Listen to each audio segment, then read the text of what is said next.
Kayo ba'y mahilig mag-karaoke tapos nasira yung wire ng microphone nyo? Wag po kayo mag-alala mga idol. Meron po tayong transmitter at saka receiver po mga idol. Ang tatak nito sure. At pwede rin po nito mag-order ng isang piraso mga idol. At titingnan natin sa loob. Ito po siya mga idol. Oh. May dalawang transmitter na saka isang receiver. Saka meron na po siyang USB na kasama mga idol. At saka pag nalubat to, dito nyo lang po isasaksak po, charge nyo. At saka ito naman yung transmitter nya. At saka yung transmitter na to, meron po siyang kasamang pagandahan, meron siyang volume. Positive saka negative.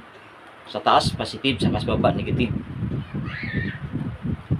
Bali, dalawa na siya mga idol. Subukan natin. Testing natin po mga idol sa speaker. Tanggalin natin po yung wire na to. Kasi ito yung ipalit natin. At tingnan natin kung maganda nga siya gamitin. Ito po mga idol. Saksakan natin sa speaker.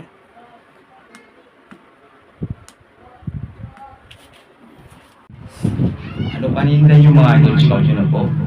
Nasa Eurobasket lang po at doon po kayo maaaring makabili dito mga idol. Transmitter, receiver, sure ang tatak. Kaya naman, ang ganda ng tulog.